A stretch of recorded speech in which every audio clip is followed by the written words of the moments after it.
Salut à tous, aujourd'hui on se retrouve pour une nouvelle vidéo sur le premier travail du Cavaillon au niveau de la vigne. Donc actuellement on est mi-mars, les conditions sont plutôt bonnes. Donc ça fait 8 à 10 jours que les températures commencent à réaugmenter et qu'il a également plu environ 30 mm on va dire sur les 8 derniers jours. Et aujourd'hui les conditions se prêtent plutôt bien pour le travail du sol. Donc voici l'état actuel de l'enherbement de la vigne. Donc on peut voir que depuis l'année dernière il n'y a plus eu d'étape. Donc ici on est sur un interrant qui est enherbé de manière permanente. Et de l'autre côté on est sur l'interrant qui a été semé avec le couvert végétal. Donc on voit qu'il se développe plutôt bien avec du pois, de la vesse, du seigle. Et on voit également quelques plantes févroles un peu plus loin. Et au niveau du Cavaillon, c'est cette zone donc qui concerne le rang de la vigne. On voit également que la fleur commence à réapparaître. Donc on a par exemple du mouron blanc, de la véronique ou encore d'autres plantes. On a de la mauve ou encore du trèfle. L'objectif du travail du sol et notamment du Cavaillon, c'est de maîtriser l'enherbement de la vigne. Donc actuellement nous sommes en conversion à l'agriculture biologique, c'est-à-dire qu'on n'a plus le droit d'utiliser tout intrant et pesticides de synthèse. Donc l'objectif du travail du sol, c'est de maîtriser la concurrence hydro-azotée avec la vigne au niveau du Cavaillon. Donc quand je dis hydro, c'est vis-à-vis de l'eau. Et quand je dis azoté, c'est du point de vue des nutriments et notamment l'azote, qui est quand même un facteur prépondérant au niveau de la vigueur de la vigne. Et donc ici on peut voir que l'enherbement qui commence à déjà bien s'installer risque de perdurer et de grandir et de prendre de plus en plus d'ampleur au fur et à mesure de la saison. Et l'objectif c'est donc de maîtriser cet enherbement avec plusieurs passages dans l'année, donc avec différents accessoires au niveau du porte-outil que je vais vous présenter. Et puis ça permet donc de réguler la production de raisins en assurant tout du moins le minimum de concurrence avec la vigne. Donc voici l'outil pour travailler sous le Cavaillon de la vigne. Donc il s'agit d'un cadre SB Compact 2 de marque Clemens, avec cette fois-ci comme premier accessoire des disques qu'on appelle des disques crénelés. Donc ces disques font 740 mm de diamètre et on retrouve également deux roues de jauge. Donc le cadre est disposé de telle manière. Donc c'est un cadre qui est réglable hydrauliquement du point de vue de sa largeur. Donc il peut s'étendre de 1,10 m à 1,80 m, ce qui permet de passer dans des vignes de 1,30 m environ jusqu'à 2 m, 2,10 m selon la configuration du palissage. Donc l'objectif de ces disques, c'est de buter et donc de ramener de la terre sur le Cavaillon de la vigne pour ainsi créer une butte et enlever les premières mauvaises herbes. Donc on peut voir ici les différents crans avec différents modes de réglage. Donc que ce soit au niveau de cet écrou là, au niveau d'ici ou au niveau d'ici encore, on peut régler la hauteur avec différents paramètres, que ce soit au niveau de cette barre fixe, au niveau des roues de jauge, mais également au niveau de la configuration du cadre. Donc en fait divers réglages sont disponibles pour ce type de matériel et c'est ce qui fait en fait la polyvalence de ces outils. Donc au niveau du Cavaillon, comme vous pouvez le voir, on est sur une terre et un terrain qui est plutôt plane. Donc ici tout a été égalisé et en fait ça vient du dernier passage de l'année dernière qui était la décavaillonneuse au niveau du mois d'août ou septembre avant les vendanges. Et puis là pour reprendre cette année, l'objectif c'est de recréer de la terre au niveau de l'interrant du Cavaillon pour ensuite permettre de passer avec les différents outils par la suite. L'objectif c'est en fait de toujours ramener et sortir la terre au niveau du Cavaillon pour créer ce flux de terre et éliminer les mauvaises herbes. Donc ici on peut voir le résultat. Donc on remarque bien la profondeur de travail de ces disques qui s'étalent sur environ 5-6 cm avec un flux de terre qui permet justement de créer une légère butte. Donc la vitesse de travail est d'environ 3 à 4 km/h ou 4,5 km/h, ça dépend en fait des parcelles et des longueurs qu'on a. Et ça permet donc justement de créer ce flux de terre qui ramène l'ensemble des buttes vers l'intérieur du Cavaillon. Et la prochaine étape, ça sera donc de passer des décavaillonneuses pour justement limer et réégaliser en fait la terre au niveau du Cavaillon. Donc là, vous pouvez voir que chaque plan qui a environ 5-6 années grand max est équipé d'un tuteur. Donc les tuteurs, c'est vraiment indispensable quand on est en bio, en vigne, et également quand on va faire du travail du sol sous le Cavaillon, puisque en fait les plants sont beaucoup plus sensibles, on va dire, à l'agressivité de l'outil. En effet, les racines de la vigne ne sont pas habituées à être travaillées d'habitude au niveau du Cavaillon, puisque ça fait des années en fait qu'on désherbait sous le Cavaillon de manière chimique.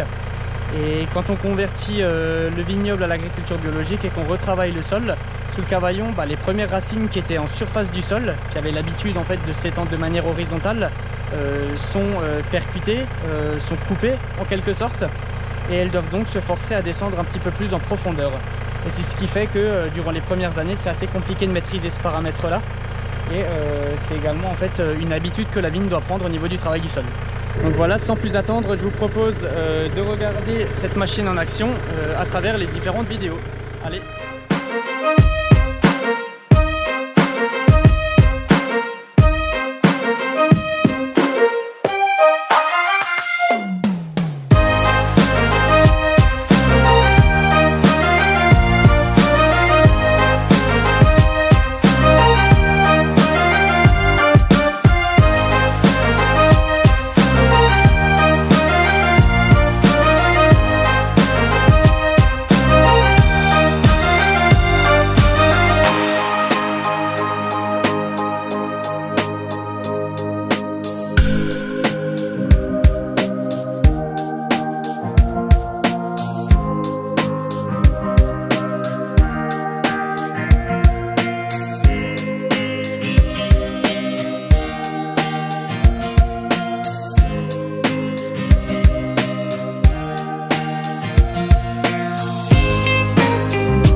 Donc là nous voilà dans une autre parcelle, donc voilà le rendu.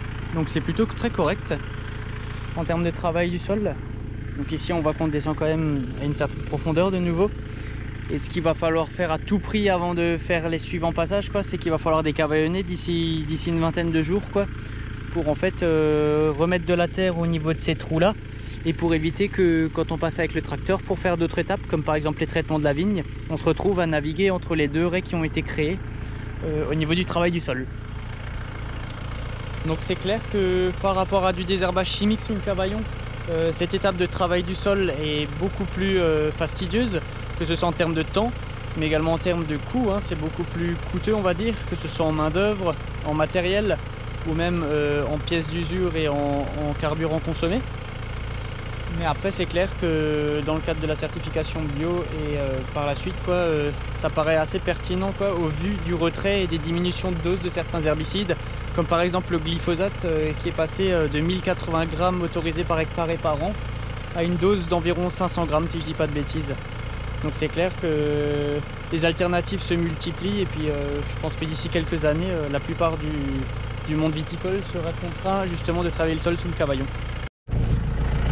Donc au passage j'en profite pour vous montrer le couvert végétal qui est plutôt bien développé. Donc on voit bien la févrole, ça c'est de la veste velue d'hiver, et là j'ai du seigle encore avec un petit peu de pois, il est ici le pois, voilà, ouais c'est ça, ouais. Et du coup il est plutôt bien développé le couvert, et puis au début je pensais seulement travailler le cavaillon on va dire sur les interrants où j'avais l'enherbement permanent, mais en fait je pense que ça va être plus simple de faire ça partout. Et en fait la stratégie quand on travaille le cavaillon, c'est à chaque fois d'encadrer la ligne qu'on va faire par la suite. Donc par exemple si je passe dans celle-ci, je monte, je descends tout de suite dans celle-là qui est juste à côté d'un interrant décalé, et après on redescend de nouveau par celle-ci. Comme ça permet en fait de brasser la terre et d'avoir un flux homogène au niveau du cavaillon. Donc en termes de réglage assez rapide de la profondeur de travail, c'est plutôt le 3 points qui est hydraulique et qui permet de jouer assez rapidement, on va dire, sur la maîtrise de cette profondeur. Et puis après pour le reste, on touche pas vraiment au réglage une fois qu'on l'a bien réglé, mais c'est clair que c'est des machines qu'il faut bien régler. Ça prend toujours un peu de temps au début, et une fois que c'est plutôt bien réglé, on peut travailler. Donc sur ce, c'est la fin de cette vidéo, j'espère qu'elle vous aura plu. N'hésitez pas à mettre un j'aime et puis à lâcher un commentaire. Et puis moi je vous dis à une prochaine pour une prochaine vidéo. Allez, ciao tout le monde!